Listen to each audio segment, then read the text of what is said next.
Good morning. Welcome back to another episode of Your Morning Drive. I am Logan. I am your host this morning. We are live from the Fireworks Studio in Marietta, Georgia. Before we get into our guest today, a couple programming notes for everybody. If you enjoy what I'm doing in here, please send it to one friend that needs to hear this on their commute, on their morning run, anything. Just send it to one person, your boss, your new boss, your ex-boss, your ex-girlfriend, your ex-boyfriend, your mother, your father, your siblings, your dog. I don't know. Anybody that needs this conversation to start their day. If you want to send them the link of their choice, you can send them either an Apple link or a Spotify link, but you could also send them a full-length YouTube link as well. If you want to follow along, you can do so on the social medias, Instagram and TikTok. The Instagram is far more active than the TikTok. I'm kind of reevaluating my TikTok's strategy right now because TikTok is very weird and very competitive. But Instagram is definitely the best place to follow along, and that's at Your Morning Drive. I mentioned Fireworks a second ago. I'm super excited to have Fireworks hosting us today.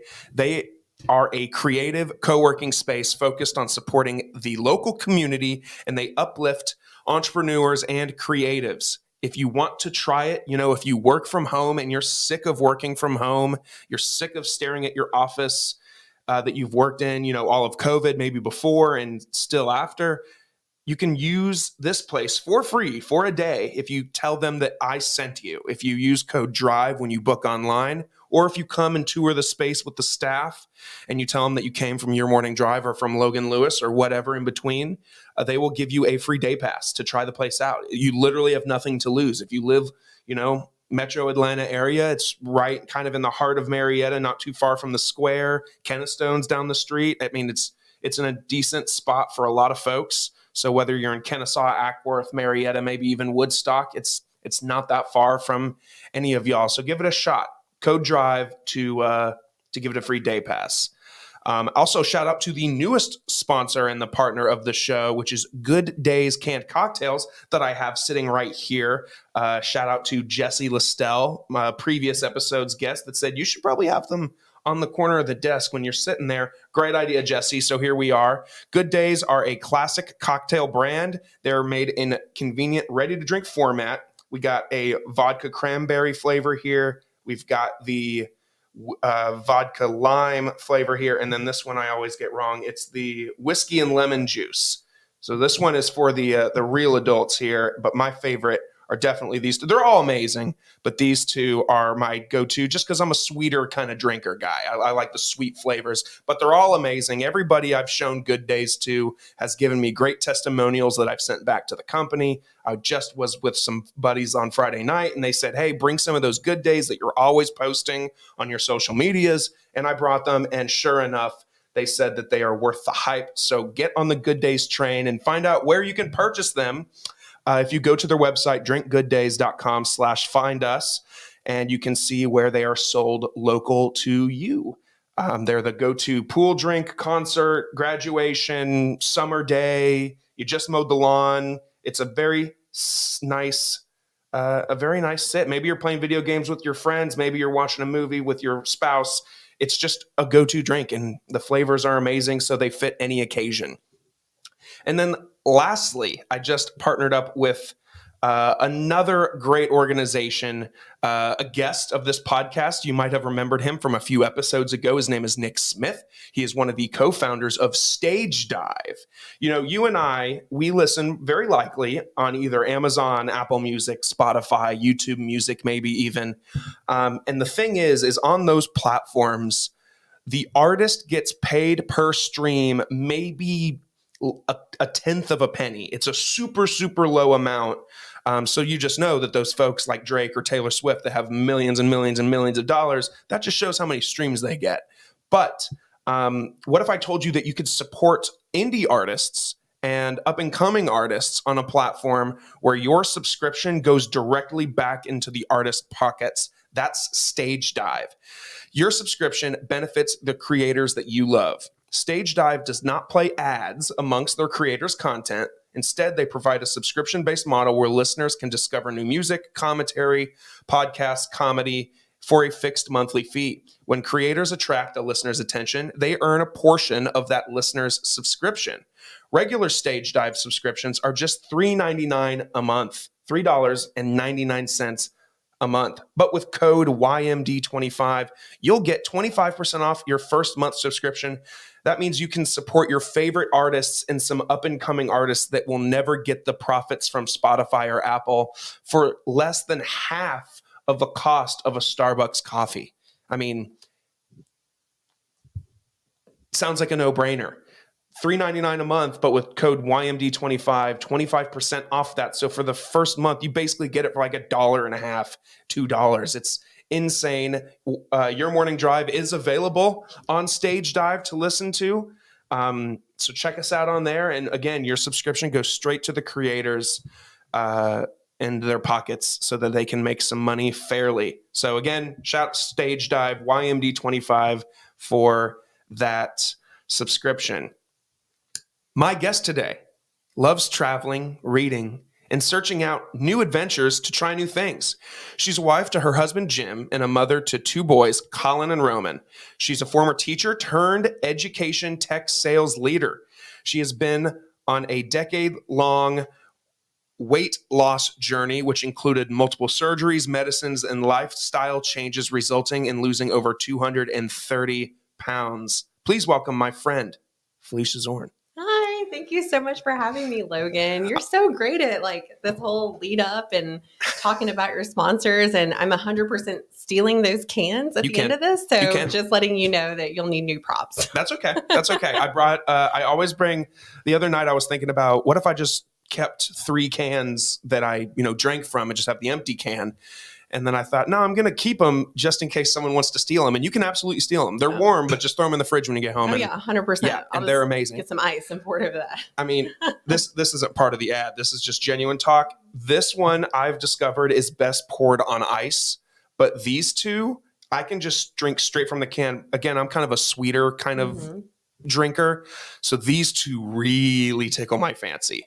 I'm really excited for that whiskey one because I just got back from a trip from Florida. And one of the things that we did was we took our boys on a monster truck school bus ride through a citrus grove, which was really awesome. So shout out to the monster truck school bus ride.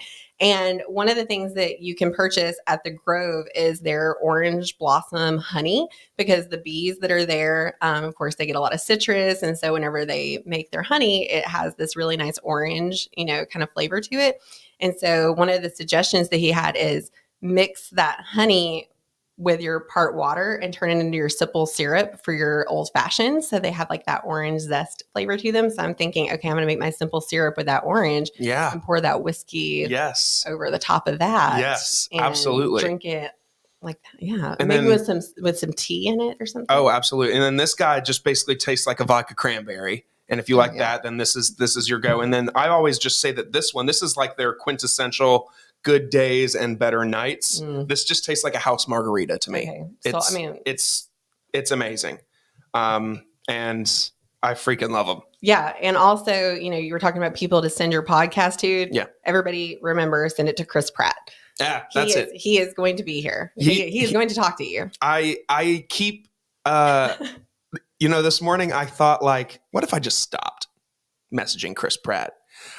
For those of you who don't know, in case you for some reason don't, I've tagged Chris Pratt as of today, 86 days in a row on Instagram to be a guest on here. I'm about to spark a revolution and just say all of my followers need to, anytime Chris Pratt posts something, just comment, be on Logan's podcast, and eventually someone, whether it's him or his PR team, someone's going to see it. Oh, yeah. And I mean, he's in Georgia all the time. Like, there's no reason for him to not come here. And, the first time we listened to your podcast, I was with my husband and we're listening to it in the car. And he's like, I know this guy's voice.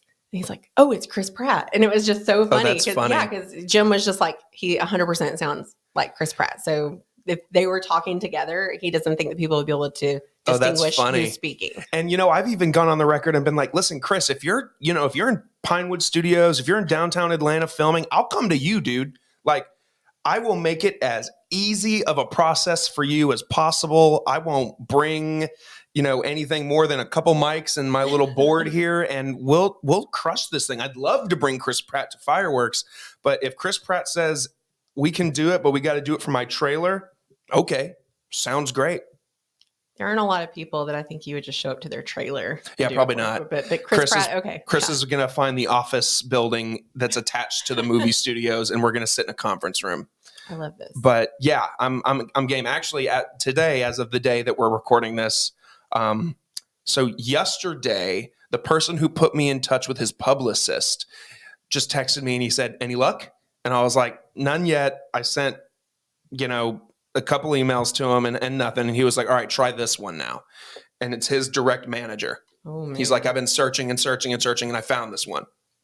So email her." Okay. So I emailed her last night. So we'll see if we get anything. I mean, if it happens, this would be great. But I might just do it until he does it. Like, it might be day 3,000 of me tagging him. Maybe we could find his stunt double and have him on the show. And then the stunt double could probably refer me. I mean, I don't know. Yeah. I mean, after every episode, I ask somebody to give me one or two. It's like the Temu of Chris Pratt. Yeah. The Temu Chris Pratt. That's funny. I like that. So how are you? I'm great. I'm enjoying the summer. I'm excited for school to start back. This is one of my favorite times of year. I mean, I think about even when I was a little girl, like I was always so excited for back to school. I loved school. I loved learning. I loved being around people and my teachers. And I would just get so excited to have that new backpack and, your new clothes and, finding out who is in your class and all those fun pieces. And then, starting college and all that comes with that, whether it's your first year or you're, working on an advanced degree, it's just it's a fun season to be in. And then, now I have a little boy who's about to start first grade. And so now you get those mom pieces. And I just love it because I love how my Facebook feed just becomes adorable kids holding signs, with just random facts out of their beautiful minds. And I think it's just a really, really fun time of year. I think it's a good time to really set an intention and think about like, what do you want to get done before the holidays?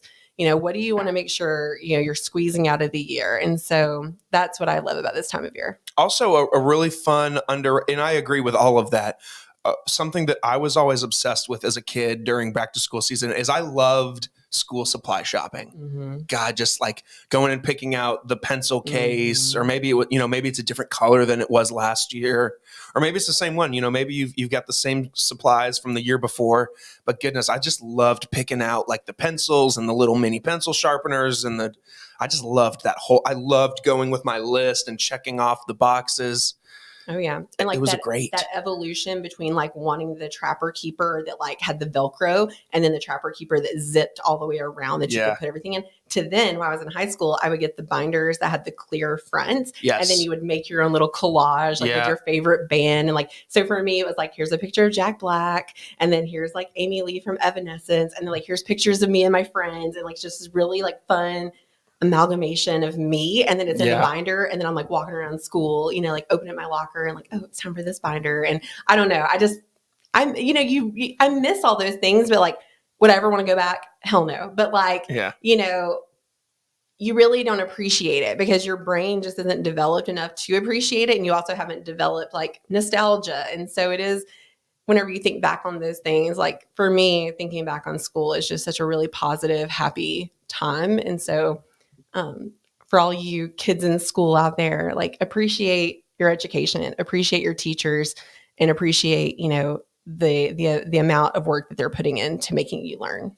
Well, that too, I always feel like an old man whenever I go and I see, whether it's at work and I come into contact with a young kid that's in middle school or high school, I'm just like, dude, I'm about to sound like your dad right now, but soak it up. Yeah. Because at some point, you'll be in my seat and you'll be working every day. And yeah, some people love their job. Some people don't love their job, but you're just working every day and you live for the weekends, and you look back and you're like, man, I wish I appreciate, because when I was in high school, all I thought about was, I can't wait to be out of here. Mm-hmm. And now I wish I soaked it up more.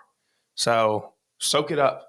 Yeah, really, like enjoy those moments, enjoy the freedom of youth.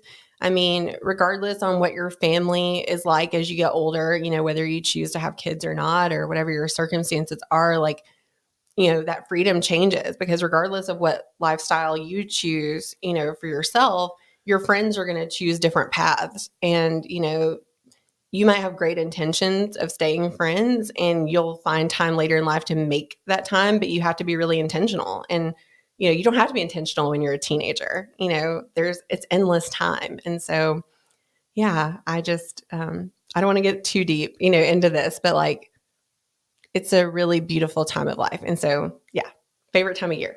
But you asked how I was. I'm great. And I am, hopefully getting close to, moving into a new career. So Logan knows this. I've been job searching for the last couple months, and it's a tough market out there. Like, it's really great that employment is where it's at. And, people are, in great companies, and companies are changing a lot. But I was a classroom teacher. So I was a middle school teacher. Loved, the kids, really love the kids. Like, the kids are best part of teaching. And, I think a lot of people always cringe, whenever I say I was an 8th grade teacher, I was a 6th grade teacher. They're like, oh my gosh, like, really? Like, you love that? I loved it. It was really fun, because kids are finally getting to that point to where, they're figuring out who they are, and like their personalities are really starting to gel, and they're starting to realize that they can have different interests, and their friend groups are changing, and their bodies are changing, and there's just a lot going on. And so being able to be a mentor, being able to give them knowledge and to inspire them in some way, or open their minds just a little bit to thinking about the world differently, is really powerful. And you're making a direct impact. And I don't think there's anyone else that can impact a child more than a teacher, except for their parents. And, but I made the leap out of education into educational technology, and it's been a wonderful experience. And I learned a lot, and I grew a lot, and got a lot of great, skill set changes and professionalism and experience. And so I've been looking to, move into a different part of the ed tech sector. And one of the things I want to talk about is just how vast, educational technology is. A lot of people, when they think about educational technology, they think, oh, online textbooks. Yes, I mean, that's true. But there are a lot of supplementary curriculum resources out there. And, you think about, there are language learning tools, and there are student rostering and SSOs, and, systems that even just track where devices in the school system. There are so many different SaaS products, as well as hardware products and professional services that are out there. And it's really cool to see how much educational technology has changed just in the 8 years that I've been working in it. Why? Because so my wife's been teaching now for this will be her 5th year, I think. And she's made comments, of course, nothing soon. So if her school hears this, it's nothing soon. But she said she doesn't know if she'll always teach.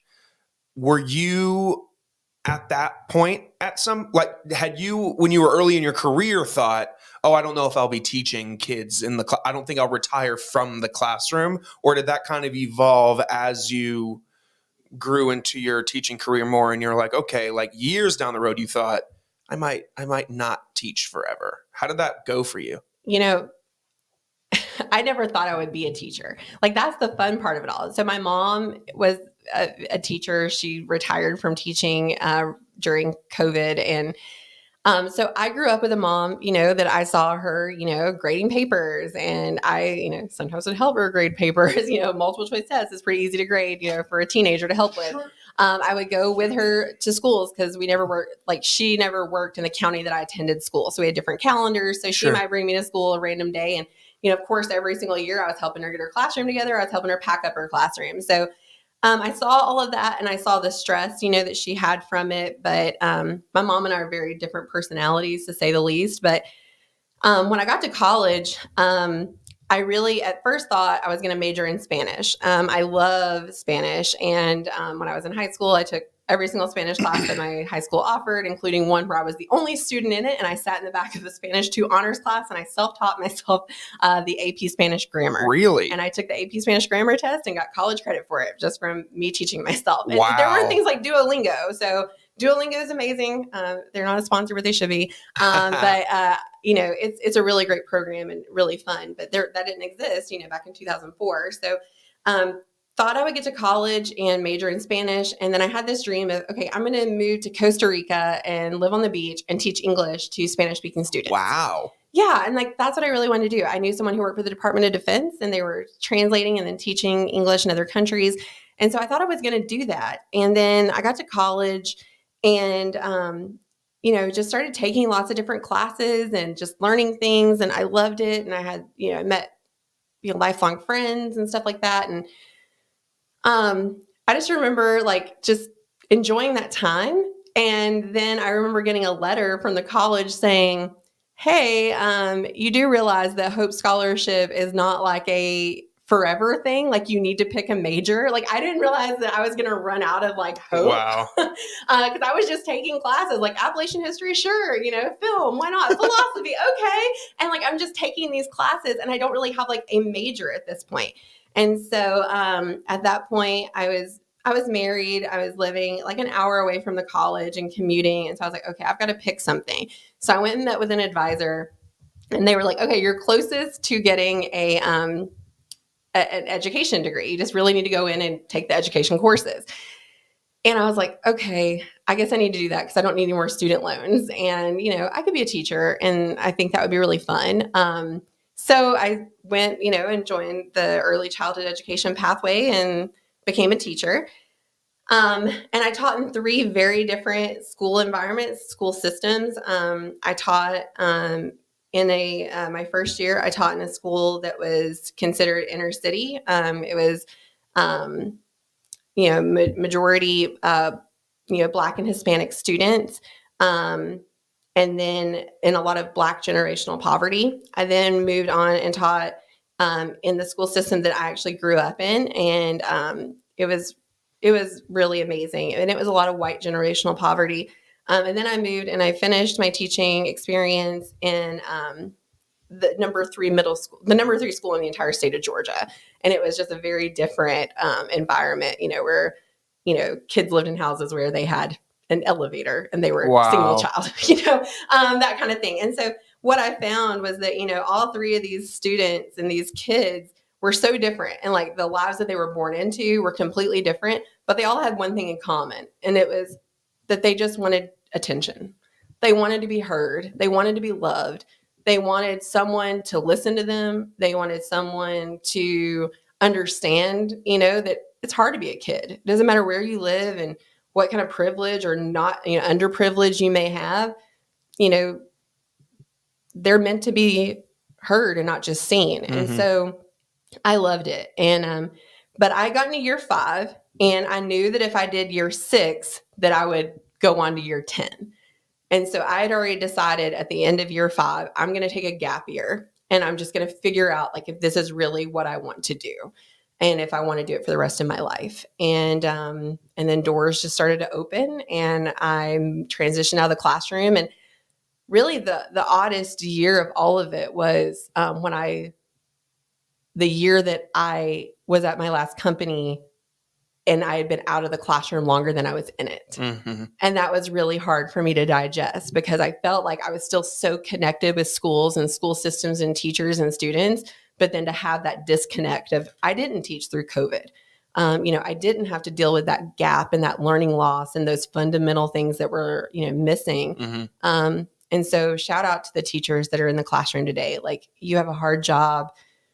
And, sometimes it's easy to point fingers and blame and teachers can be scapegoats and it's just not fair. And you don't become a teacher if you're not there for the right reasons, just like social workers, nurses, EMTs, firefighters, police officers, you really join it to help people. Mm-hmm. And teachers are doing it to help kids and to help the future. And I have so much respect and admiration for teachers and especially, oh my gosh, brand new teachers. Oh my gosh, it's so hard. There is nothing quite like getting out of college and being whew, and there's this expression called teaching with your hair on fire. And that's how it is. Like, you are so excited to like get in there and like meet kids and change the world. And you get in there and you walk in that classroom the first day and you shut the door behind you and you're like, oh God, like I'm responsible. Like I've got to do it. Like, I mean, like it is your kingdom. Like you are in charge. Like it is.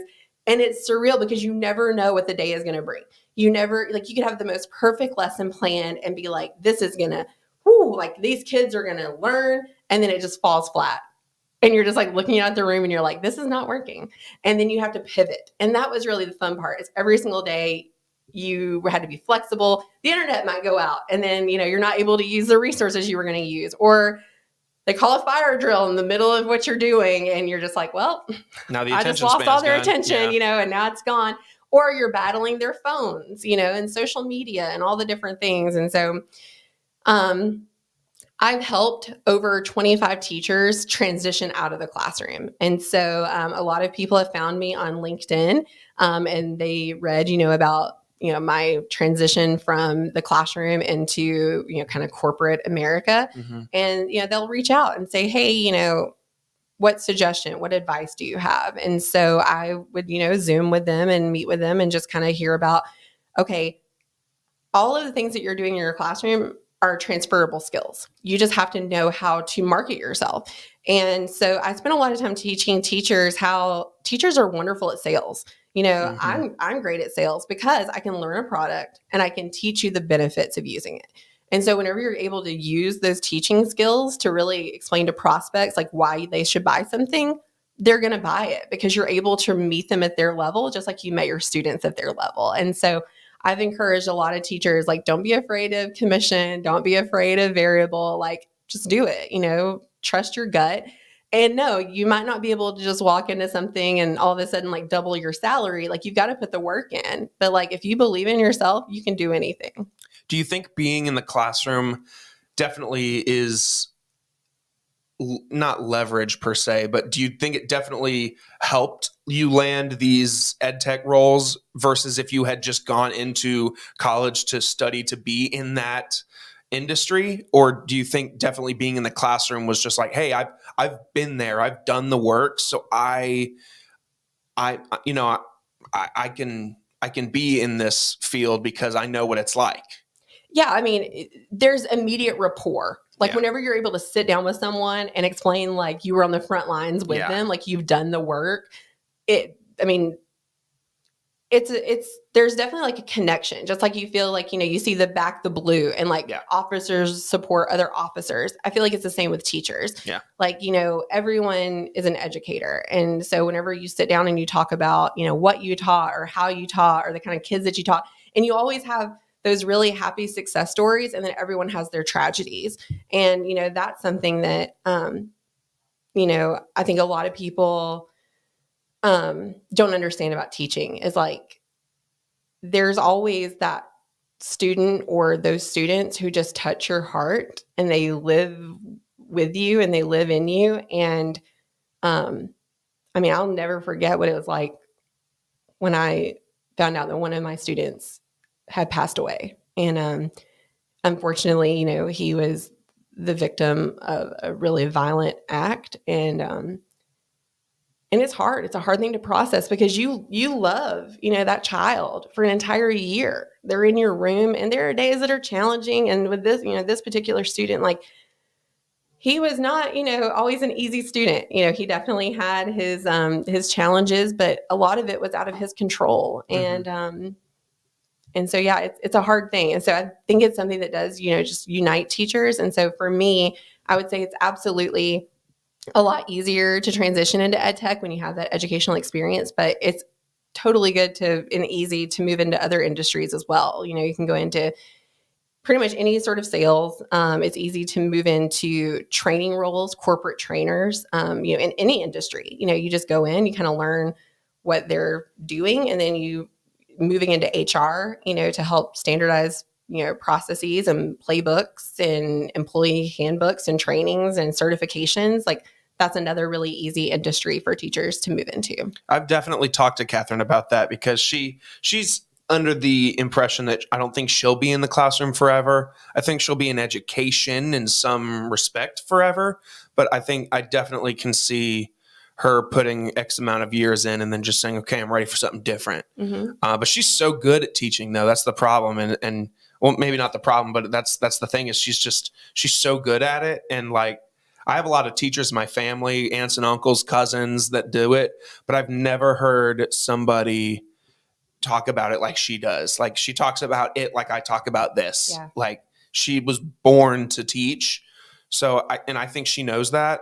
So there's a piece of me that thinks that maybe she will stay in the classroom forever, but she's also really big, even just for her first few years of teaching, of helping other longer seasoned teachers Mm-hmm. I don't want to say do their job better, but become more efficient and maybe communicate better to kids. Cause again, she's 20 years younger than some of these teachers, and maybe those teachers don't know how to connect with kids. Yeah.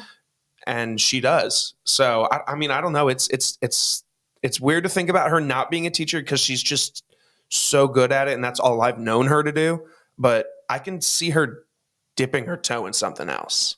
Yeah. I mean, it's hard because there are so many great teachers, dynamic teachers like her that do end up leaving the profession. I mean, I'm not going to sit here and say, I was, the greatest teacher but I know that I made an impact. All of my kids now are in college and beyond. I don't have any more kids that are still in school, and like I've got to see them become parents and, go into the service and, just some of them are working on their graduate degrees, and it's just really cool to kind of see how they're adults now. And it's really, really amazing whenever they reach out and they will say things like, hey, when I get the security question of what is the last name of your favorite teacher, I pick you. That's and so there incredible. is nothing better than knowing that someone out there thinks that you are their favorite teacher. Wow, that's and really that will rewarding. Be your wife's legacy one day. Is someone is going to walk up to her in a Kroger and they are going to say, Miss Lewis, do you remember me? And she's going to look at them, and it might take her a second, but she's going to say, absolutely, I remember you. You were so brilliant. You meant the world to me, and I had so much fun. And they're going to say, you are my favorite teacher. Wow. And it's unreal. That's amazing. I love that. I love that so much. Was it daunting? I mean, to be a teacher for so long and then to think like, okay, I'm going to do something other than teacher. I mean, surely it's scary. It's terrifying. I mean, and I left teaching, and I did have like a small career outside of teaching before I joined the ed tech company, where I got a job at a bank. Okay. I taught a set of twins. I love them. Shout out to Hayden and Mary. And I had become friends with their mom, Samantha, and she had said, hey, I know you're looking at leaving education. I work for this bank. Let me get your foot in the door. And she did. And I started working there. And, I was learning and, getting used to a different industry. And, it was really eye-opening. And then this company that I started talking to reached out to me, and they gave me an opportunity. And it was scary because they were just like, we're really small. We only offer like part-time independent contractor work.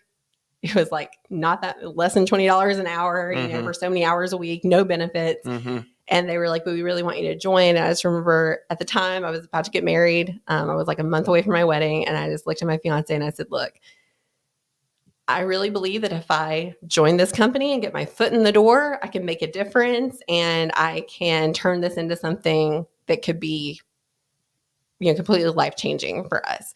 And, he said, go for it. And I drove Uber for 9 months to supplement my income. And, it was wild and it was crazy. And oh my gosh, the Uber stories I could tell you, they're so funny, but, I took the risk. I took the gamble, and it paid off. And I know it doesn't pay off for everybody, but regardless of if it pays off or not, you learn from it and you get life experience that you'd never have. So it's okay to step out of your comfort zone and push yourself and do something uncomfortable and, put in the work and roll up your sleeves. And it was the greatest decision I've made professionally. Yeah, that's incredible. That's incredible. It's very inspiring too. especially someone that's early in their career. And even though ed tech might not be my next thing, or I don't even know if I will have a next thing, but whatever it is, it's just super cool to hear other people that, just because you've been in one industry for the first half of your career doesn't mean you can't just pivot and do something else. Life doesn't have to be. I keep thinking about what's that, the Bee movie? Have you ever seen that with Jerry Seinfeld where he voices a bee? A long time yes, ago. Yep. Mm-hmm. But for some reason, this sticks out at me is at the very beginning of that movie, the two bee guys, the Jerry Seinfeld and then the other guy, they graduate from bee college or whatever, and then they go to this giant warehouse and they have to pick their career, and whatever they pick, they have to do their entire life. And I think Barry, the main bee voiced by Seinfeld, says like, well, I don't want to just pick one thing. That's kind of stinks. So you mean I'm going to pick this one job and do it until the day I die? And at that moment, I'm watching it and I'm a kid, so I don't think anything of it. But as an adult, I'm like, that's so true. I feel like so many people think like, oh, I've been in construction for the first 10 years of my life. There's no way I could go work in a marketing company. And that's not true. No, it's not true. And, as I've been on this job searching adventure, it's been a great learning experience for me. It was tough, initially to process, but, I've moved on and learned a lot. Is one of the things that I've done, and I think for anyone who's out there searching for a job right now, one of the greatest things you can do is network. A lot of times, as cliche as it is, like it's not always what you know, it's who you know. And so I've been going to a lot of networking events and just meeting people and then reconnecting with people that I've met along, my journey and talking to them. And, something that has really stood out to me, and I think it's interesting, is the conversation came up about like tenure at a company and how gone are the days of like working somewhere for 30 years. Like pensions aren't a thing anymore. Like, yeah, there's unions, but like most people don't start at a company and end their career at that company. And so they were talking about how, now, and I've seen it, you can be somewhere for 17 years. And if something in the company, there's a downturn in revenue, something happens in the market, the product changes, there's every industry is evergreen. It's always changing. And if your product isn't changing with it, you can lose those customers to something that, is meeting their needs. And so then when you're looking, at the line items and you see an employee that's making double, triple someone that's in that same role or could be doing their job, unfortunately, that's the line that is going to get, eliminated to really increase, profitability. And it's sad because you don't want to lose those employees. Like they're amazing. They're dedicated, they've gone through the ups and downs. But it's business and that's hard to accept. And so the advice, that I've heard from a few people is like, when you join a new company, like you shouldn't be thinking about, okay, I'm going to retire from here. You should be thinking about what can I get? How can I grow myself? How can I invest in this company and then have them invest in me? And think about like a 2 to 3 year plan. If in 2 to 3 years, you're not thinking about moving on to the next role or there's not a defined path in the company for you to move up in and accelerate your career, you should be thinking about, where do I go next? And start honing in on those skills that you've really worked on and how you can take that to another company. And I think that's just an interesting way to think about it, because I think, our parents and their parents, like if you worked somewhere, like that was where you worked unless it closed or you moved, and so that's been really interesting for me to kind of process, is like, it's okay to be transient. It's one thing to like go somewhere and work there for 3 months, but if you put in 3 years, you're committed and you're growing. And then I don't think it's ever the wrong thing to start thinking about what's on the horizon. Yeah. This is something that I've talked about with other career mentors of mine, or just, even my parents, because my dad is that guy. He has been at the same company for 30 years probably. And, he joined it when they were young and now he's a high level executive and he's put his time in. And now I basically tease him and say that I don't think he really works anymore. He just kind of coasts. I know he works incredibly hard and I know he does a lot of things for a lot of the associates at this company, but of course people will say, well, he earned that because he spent 35 years at a company that started when there was 100 people at it and now there's 2,000 people at it. Right. And he always taught me and my siblings at a young age, because at that time we weren't in that day and age that we are now, where it was like doing everything that you say I agree with. But at that time I was like, yeah, I like the idea of joining a company and helping it grow and being there until the day I retire. But at the end of the day, I've slowly over the last year or two kind of graduated into the thought process of, you've got to do what's best for you. Yeah. And like you said, it is just business. It's nothing personal. I mean, every company that I've worked at and been a part of, I didn't see myself leaving it, but I did. Mm-hmm. And I don't look back. I don't regret it, because each of them have taught me, like you said, they've each taught me a skill that I wouldn't have today if I hadn't been a part of those organizations.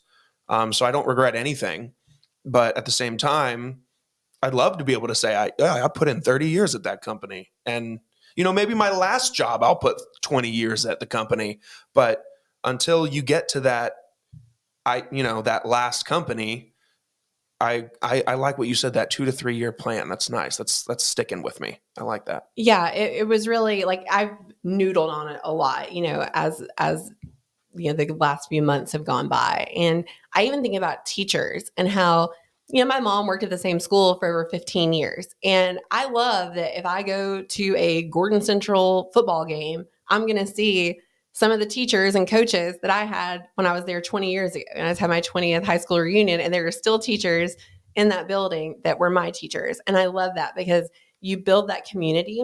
But I also think that it's really fun when teachers move, and they move around to different schools or different counties, because, communities change for sure. Like Gordon County, which is where I grew up, is not the Gordon County that I grew up in. Like a lot of it's changed, Mm-hmm. Lots of new businesses. There's a Buc-ee's now, it's interesting. It's like Calhoun is on the map. Right. Yeah. Fairmount, we're still getting there. But for the most part, like they're solid communities, and a lot of the same kind of children and populations.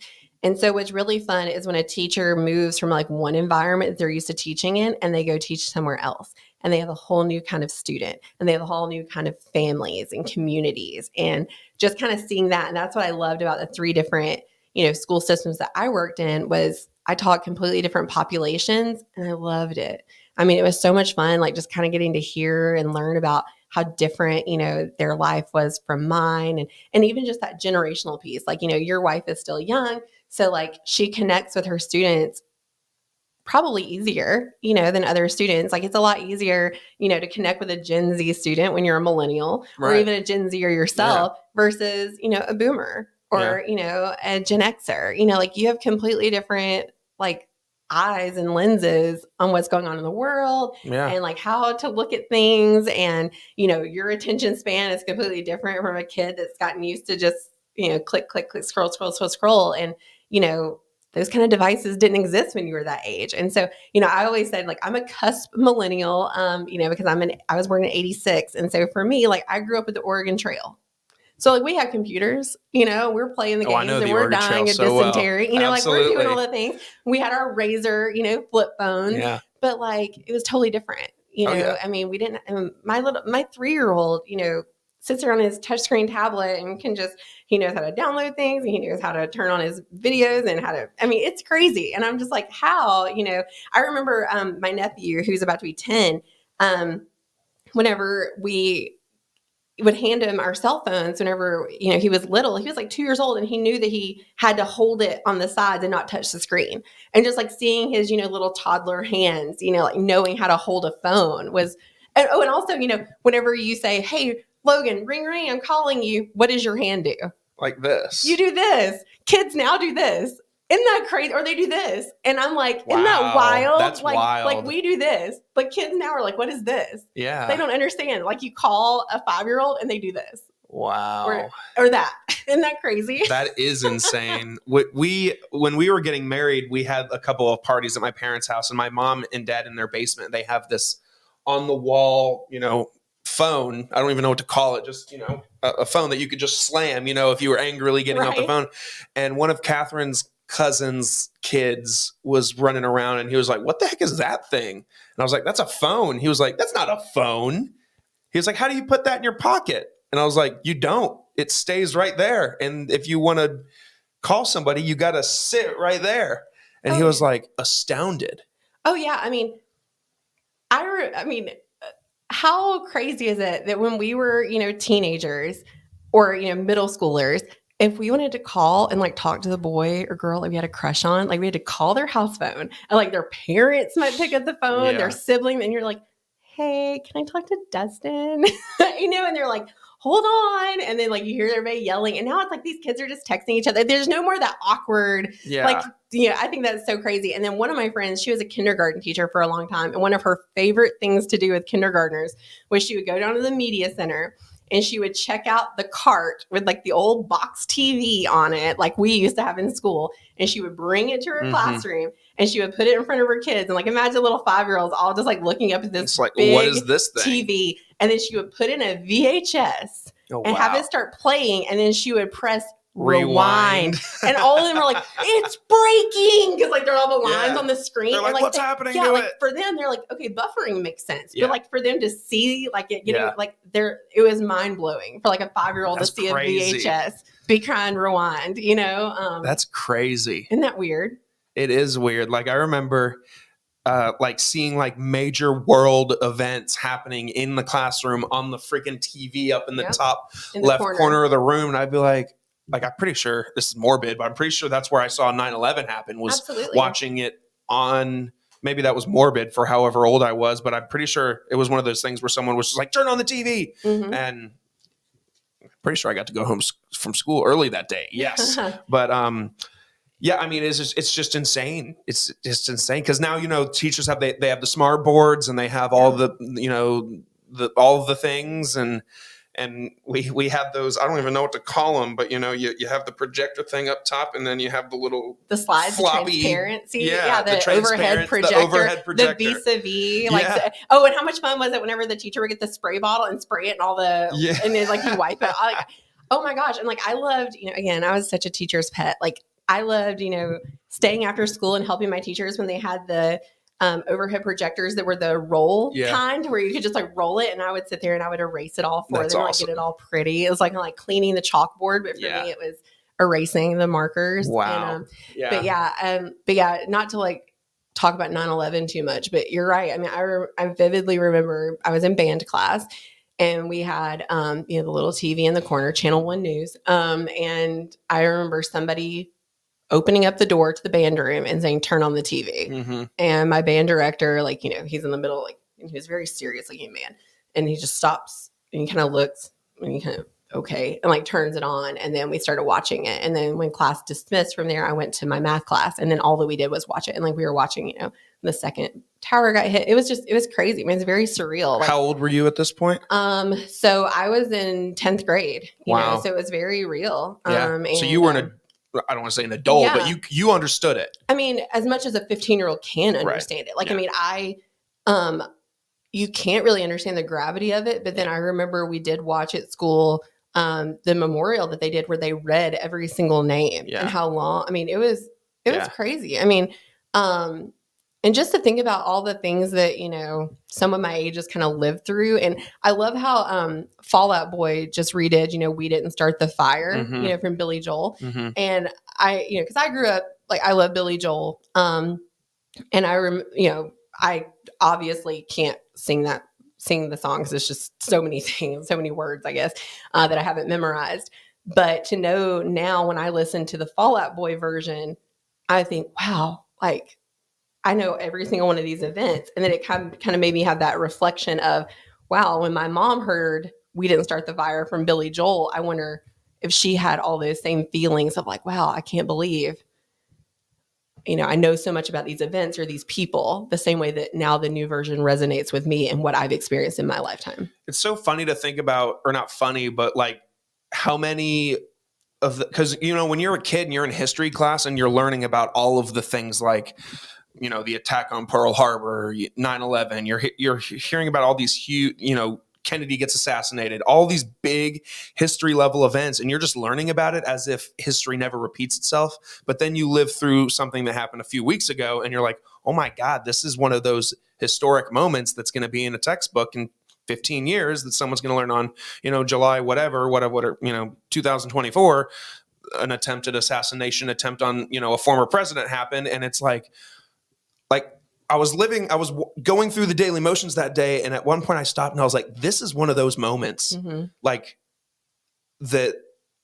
It's like a 9/11. It's like, holy shit, something crazy is happening in the country. And January 6th, like all of the craziness that's happened over the last few years, like COVID, like I can't wait to see what COVID is represented like in textbooks and teaching kids in the future. Like, yeah, there was a 4-year gap where we basically did, or really 2 or 3 year gap where we just shut down society. Oh, yeah. I mean, I think about how when I was in school, there would be the project where you had to go interview a grandparent or a great grandparent about, the Great Depression or the Civil Rights movement. And I'm thinking about, oh my gosh, like my grandkids are someday going to be like, so what was it like to survive COVID? Or what was it like, what was the coronavirus like? Yeah. Or what was, do you remember 9/11? And, what was that like? And I think, wow, that's really powerful. And for me, like, this is such a fun little COVID story for me. I mean, there's not a lot of fun COVID stories, but sure. So my oldest son right now is 6 years old. Okay. And then my younger son is 3. He's about to turn 4. So I was pregnant and had just announced that I was pregnant a week before everything shut down. So that was interesting. So I was pregnant throughout COVID. My husband got to go with me to our first appointment. And after that, he didn't get to go to any others. Damn. It was just, you had to go by yourself. And, I went to the hospital, I gave birth, like we were wearing masks, like, the doctors come in the room and the baby, like, you're in mask. They had a nursery for kids that their parents had COVID versus not COVID. Like, I mean, it was it was so wild. My husband had a wristband. He was the only person that was allowed in the hospital with me. Like, he could leave at that point, but like, it was just insane. And like, their baby books are so funny. So like, of course, your first child, I mean, everybody always makes a joke, like you have the baby book and the second one is just like, whatever, you exist. Yeah. But I tried to have the baby book for the second one. My first one is that traditional, like everything's filled out. The second one is like, who came to your baby shower? Nobody. No one. People drove by our house and threw presents out the window. Who came to the hospital to see you? Nobody. One. You were born in a pandemic. What movie was in the movie theater? What was number one on the day you were born? There were no movies. You were born in a pandemic, and it's so funny, like kind of seeing the difference between like just normal events that just couldn't happen. It feels like it was just yesterday. I know. That was like 3 or 4 years ago. Yeah. Almost 4 years ago, my son was born, and it's wild. I mean, it's wild what we survived. And to think about like, my friends who,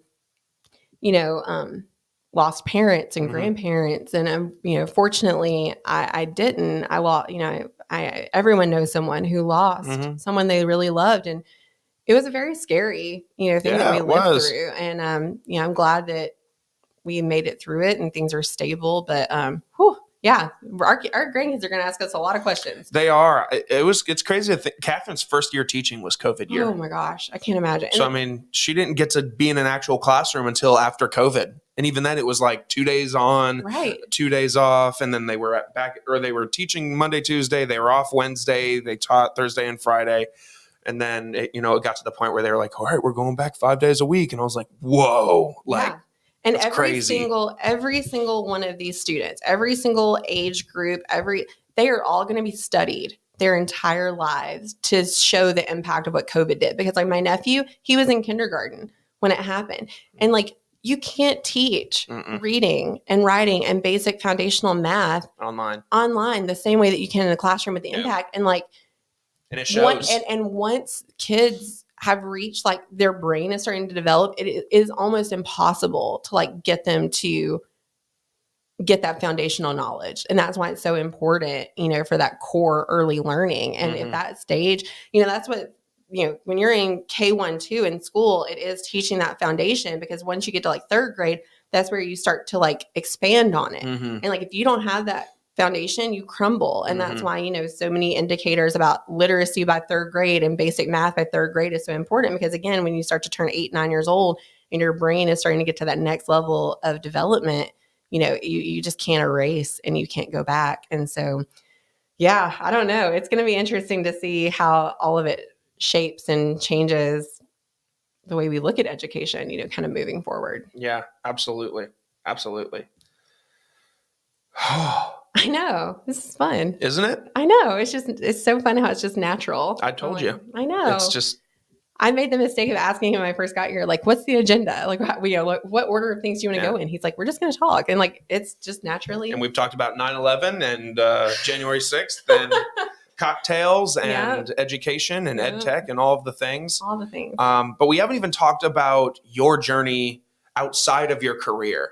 Yeah. Talk to me about that. Where did you start and where are you now? Yeah. So a lot of people have been really interested in my story along the way, and I'm fortunate to have had an outlet to kind of talk about it. And so I've been on a few different news stories, you know, a lot of health reporting, you know, about my journey through food addiction. So I am 100% an addict. You know, addiction runs in my family on both sides, and you know, it's anywhere from alcoholism to opioid addiction to, for me, it was food. And food is the cheapest drug to get. It is the easiest food. It is the easiest drug to get, and absolutely no one is going to stop you from getting it. You can go anywhere and get food, and you can go anywhere and get food that is not good for you. And it is so affordable, you know. And for me, it just really got out of control. I mean, I remember being a child and, you know, my parents had talked to me about addiction, especially alcoholism, and just how dangerous it is. And I'm really thankful for how honest and open they were, especially my mom, with me about the dangers of like drinking and driving. And, you know, I remember being in elementary school and like starting DARE, and like my mom really sitting down with me and being like, yeah, I mean, it's cute that you're learning these songs and it's cute that you're learning about all this, and I'm glad that they're doing it. But like the reality is, if you drink and drive, you're probably going to survive, but you're potentially going to kill a dad on his way home to his 4 kids, or if those 4 kids are in the car with him. Mm-hmm. You know what I mean? And like, it was that realism that, you know, some people might say, maybe she shouldn't have told you that at 8 years old, but like, it really stood out to me. Like, I remember it, and it made me be like, I'm never going to drink and drive. And I don't. And like, it terrifies me. And so I was so afraid of that kind of addiction that I didn't realize that I had a different type of addiction. And so really, it got out of control once I became an adult.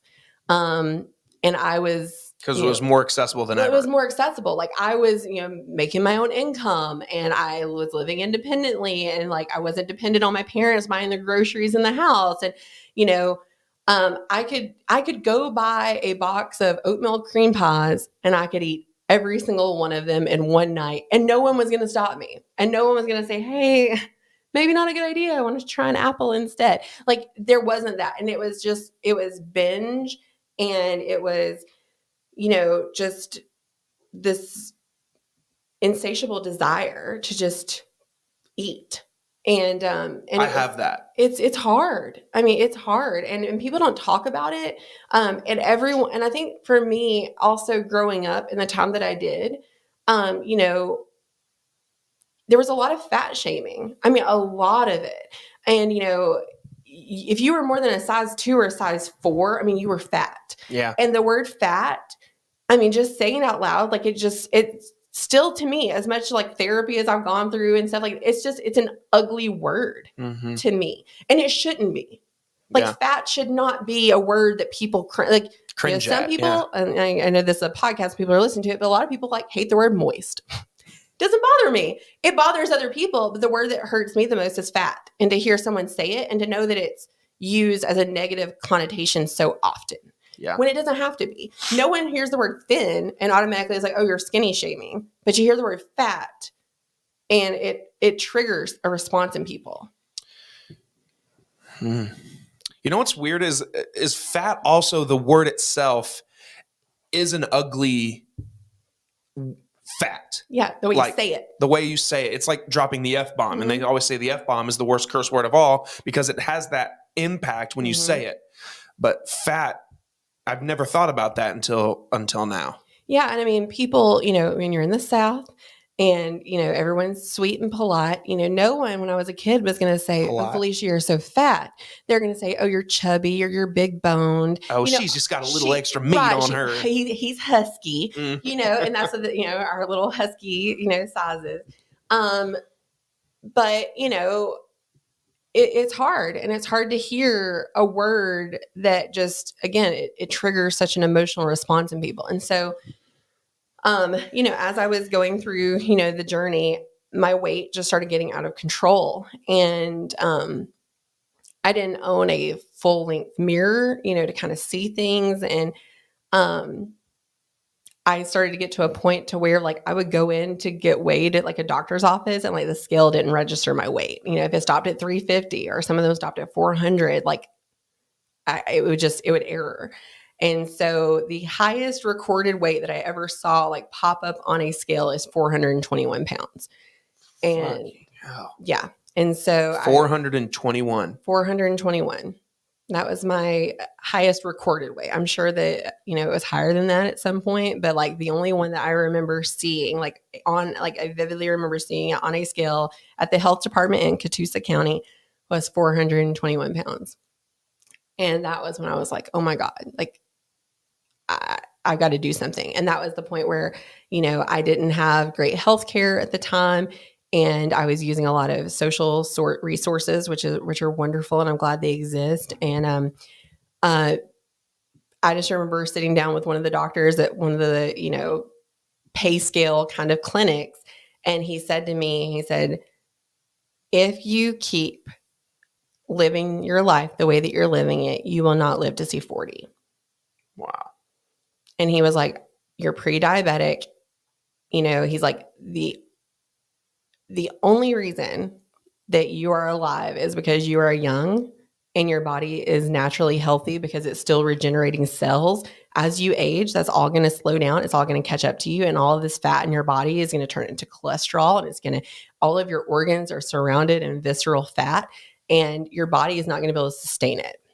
Not to mention the damage you're doing to your skeletal system, the damage you're doing to every single one of your organs by just walking, by just, right now, if I were to ask you to walk a mile, I don't think you could do it. And at the end of it, your heart would be beating too quickly. Like you would be at risk of seriously hurting yourself. And even just sitting there hearing him say that, it was like, then what am I supposed to do? Right. How do I start? Like, where do I go? Did you think at any point that you were just too far gone? Yeah, 100%. Like I was just like, okay, then I want to enjoy life. If I only have, wow, 15 to 17 more years, I was like 23 years old. You almost tackled it from the perspective of someone who was just told they have 15 years to live. Yeah, I'm midlife. I'm midlife at 23. Wow. Yeah. And that was really hard. And, again, like didn't have a lot of resources, insurance, that kind of thing. And so I just started making little lifestyle changes, and like I started walking a little bit more. And then I started working with a personal trainer, and it was really great. I did my first 5K, and I was probably, 380, 385, and I was the last person to finish, but I did it. And I was really proud of myself for doing it. Absolutely. And, but there is, that, you get used to being called last in gym class, but then there's also like that feeling of being the last person to finish a 5K, and like literally like they're shutting down, like they're moving the barricades, like after you get through them, so that traffic can go through it again. And so It's hard, to kind of, but everybody, but you still did it. I did it. And it was a really great moment for me. And so, I was, a teacher at the time, and bariatric surgery is something that a lot of insurance companies, even today, do not cover. And if you happen to work in insurance and have any sort of say in how, whether you work in HR or you're an executive team member and you're selecting insurance for your staff, please, please, please consider making bariatric surgery an option for people. Because while bariatric surgery may be an expensive initial cost for the surgery, the life-changing benefits of what it can cure and what it can prevent in the future will save you money for your company. Because those people that are overweight that want to have this surgery or get the access to the medications that can help them now with the semaglutides and things like that, they can help eliminate diabetes. they can help eliminate high blood pressure and cholesterol and those things, so that when people are aging, their bodies are naturally more healthy, and it's going to eliminate a lot of those long-term care and medications and procedures they'll need. They won't need a knee replacement or a hip replacement, because that wear and tear from the extra weight will be gone. And so when I was a teacher, Georgia, you're covered by the state insurance, was considering adding bariatric surgery. And so they did a bariatric pilot. And so you had to apply for it, and you had to send like some medical records and write a letter explaining why you should be selected. And I was one of 50 people chosen to have my first bariatric surgery through the state health benefit plan. And so you got to be on an accelerated plan, because you wanted to be able to have the surgery in the summer, so you could start the school year and everything. So I had my first weight loss surgery in June of 2015. And when I had the surgery, I was 389 pounds on surgery day, on operation day. And, a year and a half later, I was 250 pounds. And wow, like you want to it was like the greatest thing ever. I mean, I had so much energy. I felt so good.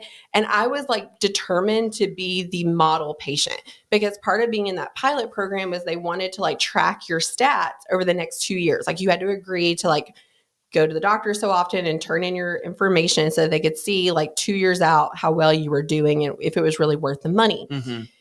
And, I was like, okay, I'm going to have this surgery. I've always wanted to have it. I can finally do it. So I am never in my life going to cheat and have a bad day. I am going to just be amazing. And I was. And I was like, I'm doing a Peachtree road race. And I did. And, I was like, I am walking, I'm hitting 10,000 steps every single day. I am eating salads. I am eating beef jerky, like whatever it is, it's healthy. I am eating it and blah, blah, blah, blah, blah. And I did it. And then one day I ended up with a Reese's cup on my desk. And I was like, oh gosh, that looks so delicious. And I ate it. And when I ate it, I didn't get sick. It didn't make me feel bad. It didn't do anything except for give me that immediate rush, those endorphins. And it was my fix.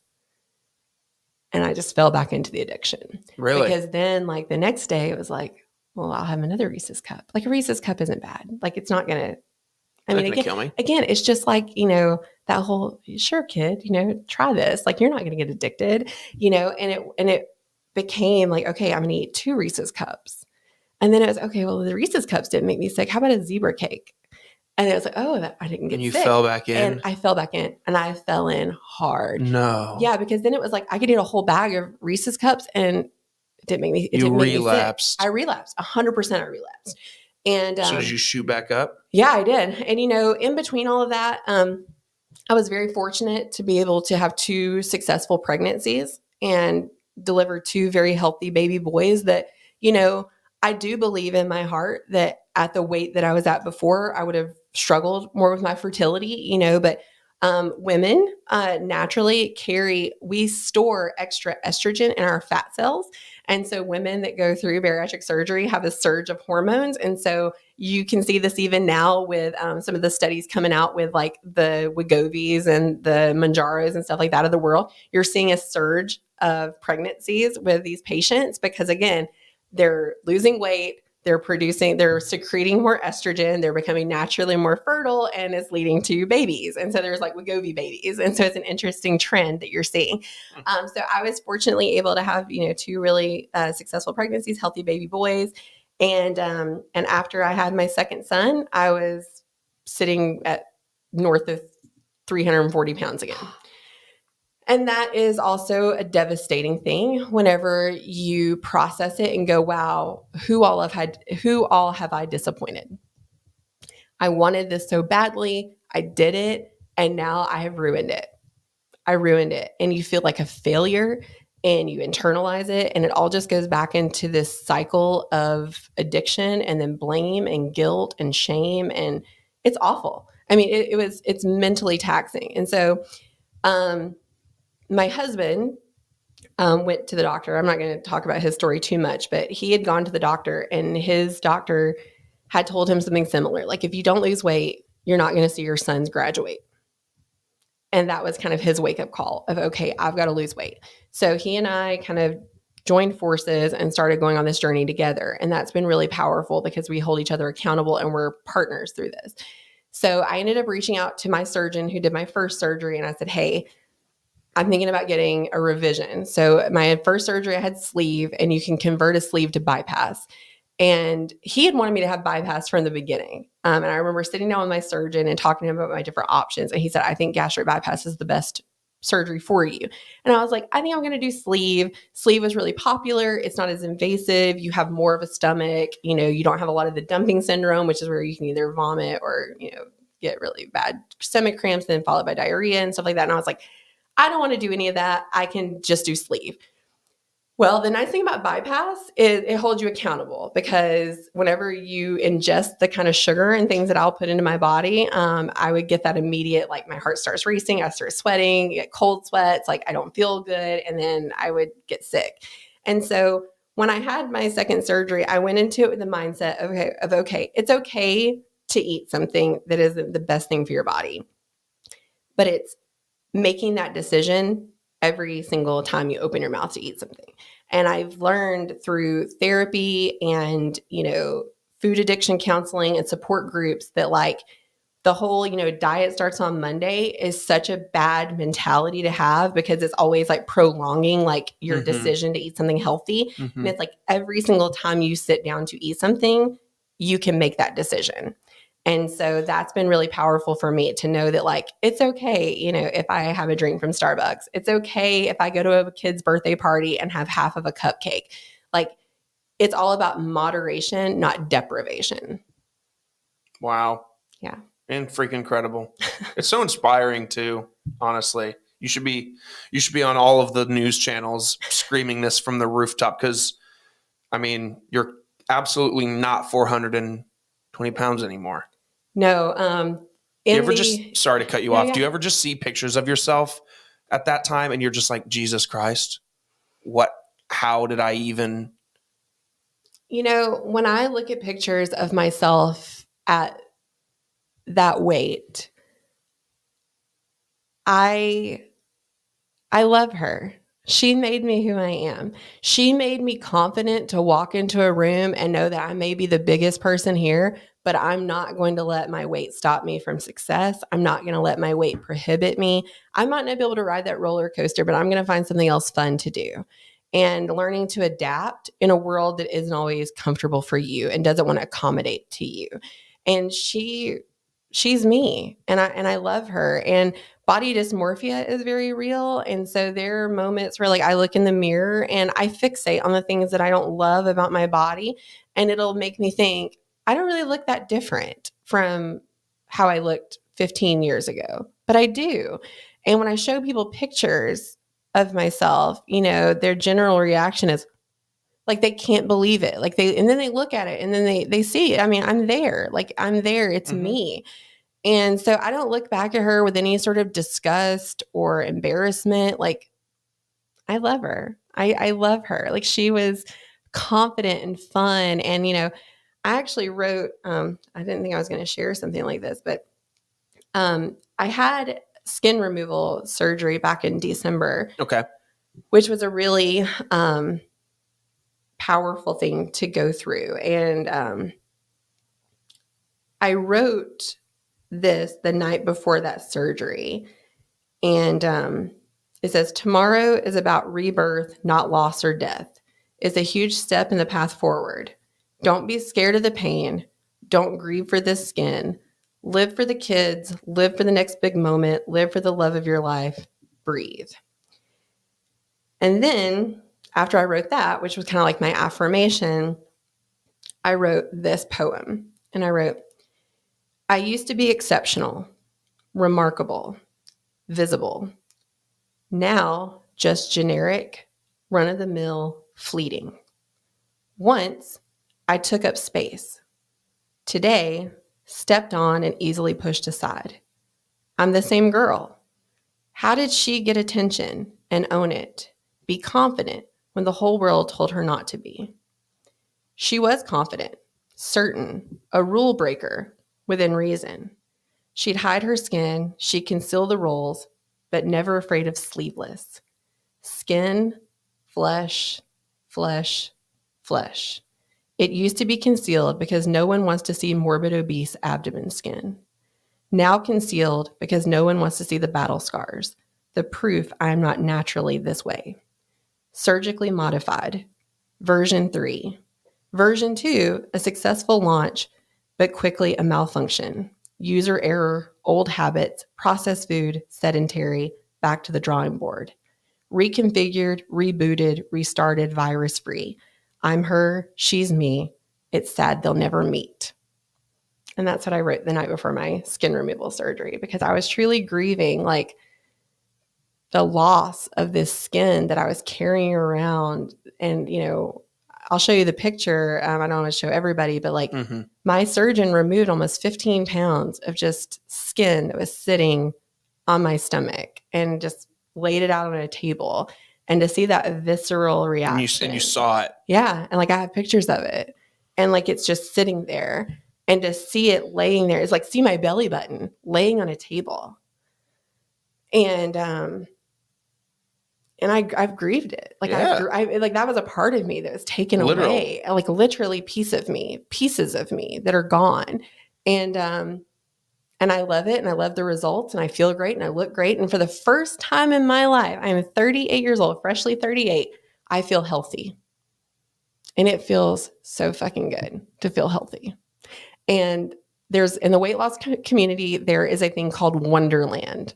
And it is ONE, Derland.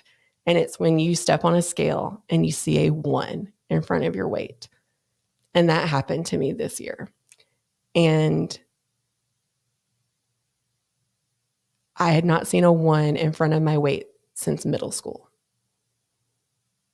And it was, I remember just sobbing, like standing on the scale and looking down and seeing 199.8 and being like, hell yeah, I made it. I made it to Wonderland. Alice in Wonderland. I am here. I made it. It is not fake. It is real. This is my life.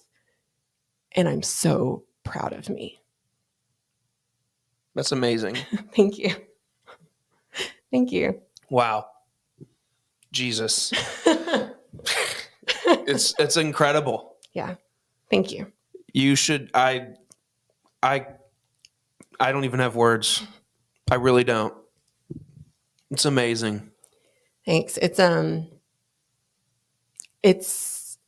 hard. I mean, because it's hard because like society, you know, we're still not there. Like, I mean, I'm so happy that we have people like Ashley Graham and people who like came out and said, here's all my curves. And oh my gosh, Meghan Trainor, girl, I have always like, since I was little, I don't know what it is about me, but like, I'm all about that bass. Like Jack Black is like, oh my God, when I was a teenager, like that was like my Brad Pitt. Like everybody else is like, fawning over Matthew McConaughey or something. I'm just like, give me that Jack Black. Like, oh my gosh, like that is my.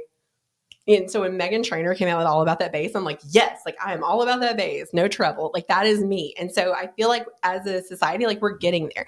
Like we're embracing the dad bod, like, but it's harder for women because it's still that mindset of like we're supposed to be a certain way. We're supposed to make sure no body hair, you know, right. No. But if I have a dad bod, it's funny. It's funny. It's fine. It's who you are. It's natural. Yeah, it's part of his brand. Right. Yeah. But women, our bodies are ravaged by hormones and children and everything else. And it's like we go through, you know, this trauma. Like our body just naturally goes through trauma. And it's just like, oh yeah, but like you're doing Pilates, right? Like you're working out, like you're finding time to work, you're finding time to take care of yourself, right? Like you're juggling a job and kids and everything else, but like you're finding time to like make sure you're in shape. Yeah. It's hard. It's hard. You should be so proud of yourself. Thank you. It's so inspiring. I can't wait to send this specifically to a few people that come to mind that I know will just crumble and love this story and just use it to motivate themselves, including myself. Well, thank you. It's every time that, you know, I've been featured on a news story, I will always have someone reach out to me on social media. Like they'll find me on Facebook, they'll find me on Instagram, and they'll just send me a message like, hey, I saw your story. would you be willing to talk to me? And it's like, yes, because we're all there. We're in a community together. And there are great, Facebook groups and stuff like that for people that are considering surgery or considering lifestyle changes. And so find your community, find your people, and be vulnerable, be real and tell the truth. Like, it's hard for me to sit here and say the number 421. It's hard. It's hard to know that, I am modified. I'm not the original me. But it's okay to embrace that change and the metamorphosis of it all. 100%. Felicia, as I tend to head towards the back end of all my episodes, I like to bring it back and ask everybody some fun, lighthearted, easy first date questions. Love it. And they could be rapid fire, or we can discuss them in full if needed. But are you ready for them? I'm so ready. What is your favorite movie? Oh my gosh. Okay, this is super hard. But I would say I might know it. I know. My favorite movie is The Emperor's New Groove. Let's go. Let's go. Like when I went to see Adam Sandler almost 2 years ago. There's Yzma. I went to go see Adam Sandler almost 2 years ago for his stand-up. And the thing that he was doing is he was touring, and like he would have surprise people come out, and you couldn't have your phones out. Like it was very one of those kind of things. And I just remember like walking in that night, and I looked at my husband and I was like, I want David Spade to be here so bad, because like Fly on the Wall, if people are not listening to that podcast, listen to it with Logan's. Like Fly on the Wall is David Spade and Dana Carvey, and they talk about SNL. Like SNL is my favorite show of all time. So if you were going to ask me about that, Saturday Night Live, I love it. I want nothing more than to go and see SNL be taped. When I was in high school, I wanted to host SNL. Like it would be like when people go up there on stage at SNL and they're like, this is a dream come true. Like that would literally be like a dream come true for me to like be in the same presence of like where Lorne Michaels does things. Like, oh my gosh. But yeah, I was just like, Kuzco is going to be here. And he was. And like when David Spade came out, I was like, Kuzco. And like Rob Schneider was there, and it was really cool. But like David Spade, like that, like Emperor's New Groove is the most underrated Disney movie of all time. It is just, it's funny. It's a good story. Every character is so fun. I mean, you have Kronk and like the angel and the demon, and like, it's just so good. I'm absolutely watching it today. It's so good. And I like, love it. And then I would say, like my other favorite is Zoolander. Like again, just underrated, like Ben Stiller, classic. I mean, just so many quotable things. And like, it's just solid movies. And then, I think about like people are probably listening to this and being like, how is this woman's favorite movies this? But I love it. Like they're just good. And like they're movies that I know no matter what mood I'm in, they're going to enhance my mood. Correct. And I love that. Absolutely. I love that answer. Good answer. Thanks. What was your first car? My first car was a 1988 Chevrolet Cavalier that had the push pins in the roof because the car like that was falling down, and it smoked because like it had like an oil leak in there somewhere. And so I'd stop at a red light. Like it was just like exhaust fumes and like so embarrassing. But man, I had freedom and I was zooming all over the place. Hell yeah. What was your first job? My first job for like IRS purposes was at McDonald's. The day I turned 16, I walked in and applied and got the job and started the day after. And but before that, my dad was a barber. And so I used to like go down on the weekends to one of the barber shops he worked at, and I would be the receptionist and I would sweep up hair and they would just tip me out. And so I remember being like, 12, 13 years old and like working all day on a Saturday and leaving with, $50-$60 in my pocket. Nice. And it was just the greatest thing ever. And absolutely. So learning how to work at that young age was really fun. Hell yeah. Do you have any allergies? So I do. Confirmed, I am allergic to surgical adhesive tape. And I found that out after my first C-section. I got a terrible rash from that. But when I was in 7th grade, I had pneumonia really bad. Mm-hmm. And I was I was admitted to the hospital. I've never been in the hospital before. And I was admitted to the hospital. And my parents found this out a few years ago. I remember vividly being in the hospital and they gave me codeine and I had an allergic reaction. I couldn't breathe. I went into anaphylactic shock and they had to EpiPen me or whatever. Yeah. And so I remember the doctor telling me for the rest of your life, if someone you need to tell people you're allergic to codeine. My parents don't know that, like, they don't remember this at all. Like, they're like, Felicia, I think you dreamed it. And so I honestly do not know if I'm allergic to codeine, but like my whole life I've told people and every doctor I'm allergic to codeine. So like, I guess maybe the next time I'm in the hospital, I should be like, just give me codeine. Let's just check. Yeah. But it's also like, yeah, just give me an opioid. Just give me some pain medicine. Let's see what happens. Yeah. But yeah, like my parents are like, no, you're not. But I think I am. So maybe. Wow. Where do you consume music? Where do I consume music? Well, I listen to a lot of music at home on our Alexa devices. Okay. And a lot of it now is from my kids. So my favorite thing that my kids say right now is, Alexa, play Blow by Kesha. Because it's such a great song. And wow, like, that took me back to middle people school. Up. And like my kids love it. Like they dance. And then my oldest son, his other one is Alexa, play Rainbow in the Dark. So, and it was like, that's thanks to my husband Jim. But yeah, that's my kids. Okay, look at that.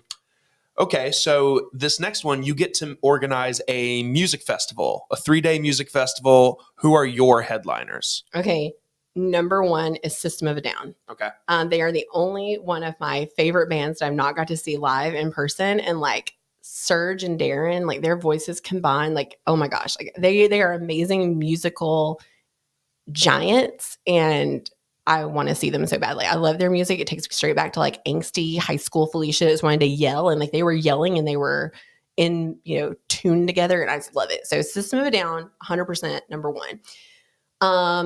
Number two, if I can resurrect Freddie Mercury, Queen is my favorite band of all time. I've seen Queen with Adam Lambert twice, and they're just phenomenal. Brian May, Roger Taylor, John Deacon. I want everybody back, and I want Freddie there. And oh my gosh, just all in his glory. Just one more night of Freddie Mercury. Yeah. Like to see him at Live Aid.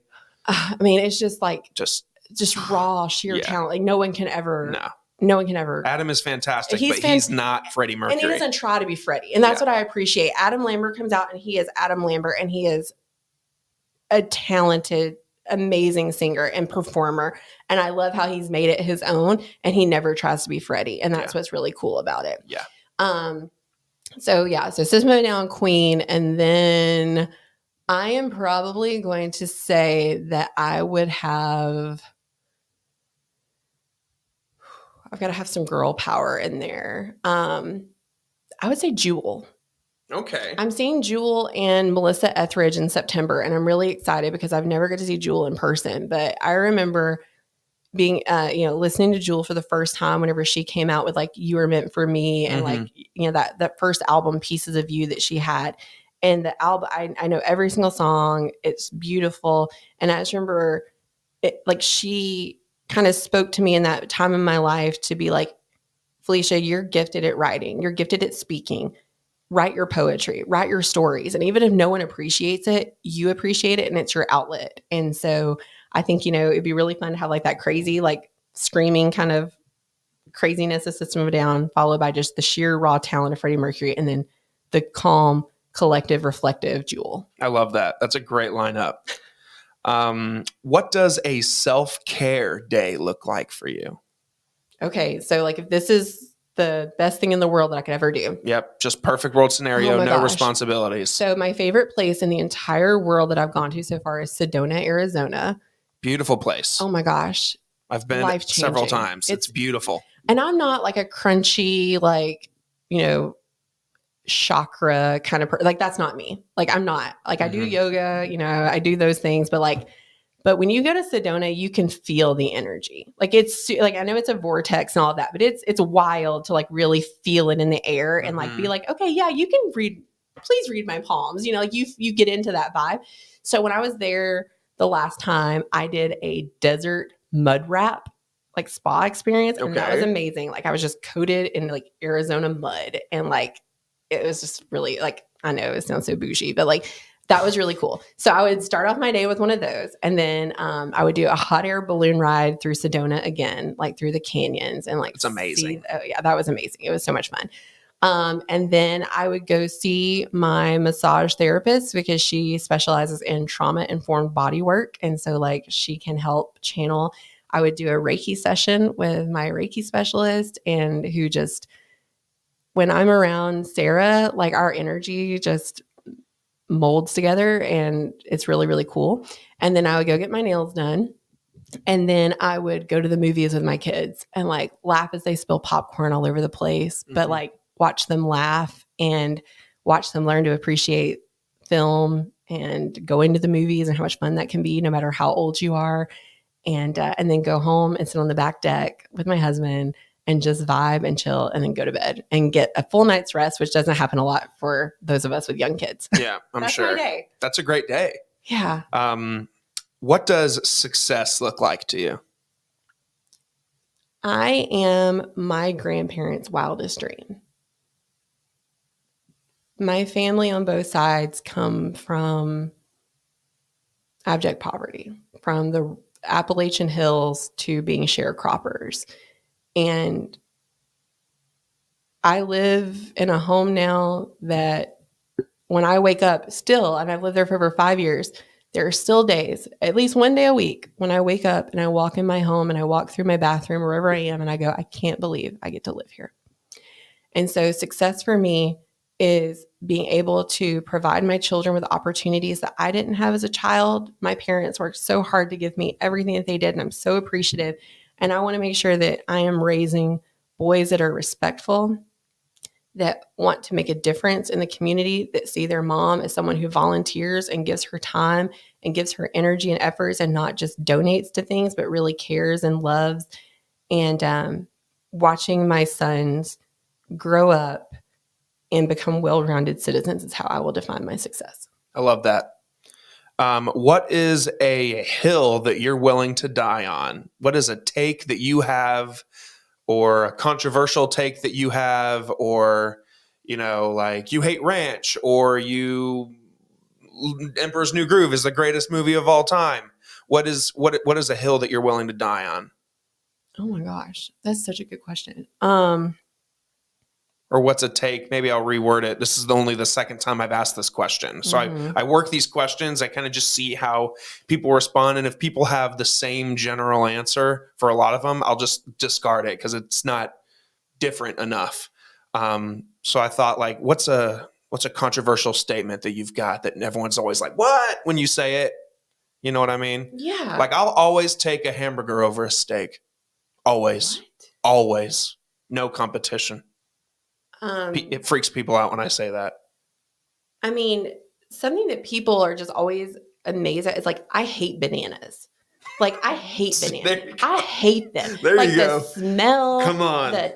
Give it to me. I make, according to my neighbors and friends, the best chocolate chip banana bread in the entire world. But I've never tasted it because I hate it. Like, I hate when I'm making it, I gag. When I had my first child, like, I remember my husband being like, go get him a banana. I'm like, no, you can get him a banana. And like, even now, like, when I start to peel a banana, I have to be like, and my kids, like, they'll be sticky banana hands. And I hate sticky banana hands. I hate sticky. Yeah. Sticky is like my thing. Like, I can't do sticky, but yeah. Bananas suck. And when I was a teacher, my kids found out that I didn't like bananas, of course. Like, it was pretty easy to find that out. But one April Fool's Day, they had all snuck into my room early one morning and they had put bananas all over my classroom. So like, I'd open up a desk drawer and there would be a banana. And like, they would put a banana on my receiver as a phone. And like, they put bananas all over my classroom. Funny. It was really cute. Like, they were a fun group. And they had decorated my whole room in bananas. But they'd also done the Post-it note things. They'd filled out like tons of Post-it notes. Yeah. And yeah, I took a lot of pictures that day of all the stuff that they wrote on the Post-it notes. But yeah, there were bananas everywhere. Hate bananas. I hate them. I love that so much. What's your biggest fear? Bananas? No, my biggest fear, and we're not going to dive into this too much, because this might be like, it's kind of like a hill to die on. Okay. I am terrified of a movie that focuses on an alien with two initials. Really? And it's my husband's, like, for him, it was the first, like, so my husband went to film school and like wanted to be a director, and now he's a photojournalist. Sure. Like, that movie to him is like the holy grail. The movie for him that like made him want to make movies. Sure. Like, it's the movie that like started out like his desire to like want to go be Steven Spielberg or something. And for me, it's like nothing, like I have cold chills right now thinking about it, because like if I go to bed at night and I'm laying in bed and I think of that thing, I can't go to sleep. It's terrifying. It's terrifying. As a kid? Oh my gosh. It is terrifying. It's like this. And my parents knew that it scared me. And so they would intentionally like scare me with it. When I was in high school, the 20th anniversary of the movie came out. My parents invested in a walking, talking, neck extending, heart glowing version of it and put it in my room in the middle of the night one night when I was asleep. And I woke up and like literally like shit yourself. Yeah. Oh my God. Yeah. That's hilarious. Terrifying. And so like, yeah. And then one set of my students found out I was scared of that, and they hid like pictures of him at my desk and stuff and like put it on my, like, and it literally scared me to death. Like, when I scroll, my mom was just recently, she went on a road trip with my nephew and they went to Roswell, New Mexico. And when she was in Roswell, New Mexico, like they went to the alien museum and stuff like that. And one night in the middle of the night, I get a message from my mom, and I'm like, I'm like tracking her location, like making sure she's okay, because I'm super nervous and I'm a catastrophizer. Yep. And I get this message at like 2 a.m. from my mom. And I'm like, oh my gosh, I look at it and it's just a picture of him. And she was just doing that to just terrorize me. And like, I just remember being like, I had to delete it because I wouldn't be able to open up my messenger again to talk to my mom and see it. Yeah. And I was just like, F you, Mom. Like, it was 2 a.m. I was asleep. And like, I thought you were like, I was worried about you. And you're just doing this to terrorize me when I'm 38 years old. Thanks, Mom. Yeah. I'm totally traumatized. Like, I'm so scared of that. I'm so scared. That is 100% my number one fear, followed by spiders. But like that thing is like, when I'm scrolling my Facebook feed and like somebody randomly has it, like you just scroll right past. Yeah. Like I panic. Like my God. Jump and everything. I know. It's so weird. It is weird, but I love it. It's so funny. It makes you so unique. Who I am. But I mean, at the same time, looking at it and picturing it in my head and picturing the sounds it makes, so scary. So scary. Especially as a kid. Like, that's not a kid's movie. That's a horror movie. It's a horror movie. And then lastly, where do you see yourself in 10 years? Man, okay. So in 10 years, my boys will be 16 and 13. So I see myself ordering a lot of pizza and a lot of Doritos. Yep. And yelling at them to go outside or go to the basement. I'm tired of hearing a lot of probably boy smells and odors, and hopefully, taking them to dance or gymnastics or soccer or theater or whatever their desire is. Hopefully one of them has picked up an instrument. I always wanted to play instruments. And so when I first started out in band in 6th grade, I chose to play clarinet, and I was first year clarinet. I was really great at playing clarinet. And I just remember in our band room, there was this old fiberglass white sousaphone with a cracked bell in the music room. And I just remember telling my band director, I was in 8th grade, I was like, I want to learn how to play that. And he's like, that's a tuba. I was like, I want to learn how to play it. And he goes, Felicia, you've trained yourself to have this tight embouchure with like the clarinet. Like with tuba, you've got to like have loose lips, like loose embouchure. And I was like, I'm going to learn how to play it. And I self-taught myself how to play tuba between 8th and 9th grade. And then I marched sousaphone 9th and 10th grade. And so like, I am a tuba player. I want nothing more in the world than to invest some money into buying a sousaphone right now. I want to join the Seed and Feed marching band. I want to be at the Dragon Con parade, dressed as a Ghostbuster, playing the tuba and living life. And like, that is a goal. And I will be doing that in 10 years. I will be dressed in costume, Dragon Con parades, doing the damn thing with my tuba. I love that so much. That's amazing. Felicia, thank you so much for doing this with me. It feels like we've been trying to do it for a few months now. And it's just so inspiring. I learned so much about you that I didn't even know before. I value our relationship so much. I just appreciate you doing this with me. This is great. Thank you so much for having me, Logan. This has been so much fun, and I can't wait to see who else you have. And you need to start doing some repeats and, just catch up with people. And you have a really great podcast, and it's fun. And I love just the variety of it. So you keep doing you, and I'm stealing those cans of Good Days. That's great. That's great. Guys, that'll do it for the episode today. A few programming notes, of course. Shout out to Fireworks. Shout out to Good Day. Shout out to StageDive. In the description of the episode, you'll find a few things. You'll find a couple other companies I do like brand ambassador stuff with, like Frost Buddy, Cowboy Revolution, W Energy, stuff like that. If you're interested in those products, of course, they'll be in the description. But if you're, of course, interested in StageDive, Good Days, and Fireworks, that is first and foremost mentioned as well. Also in the description are social links and a link to Hammerhead Creations, which is the parent company over this podcast that does marketing solutions for small businesses. So if you or a friend owns a business and you need help with a few things, let me know, and I'd be happy to help you. Otherwise, Again, don't forget to share it with one person in your life, and make sure you subscribe on whatever platform you listen to. Leave a review if you'd like, and we'll see you next time. Bye, guys.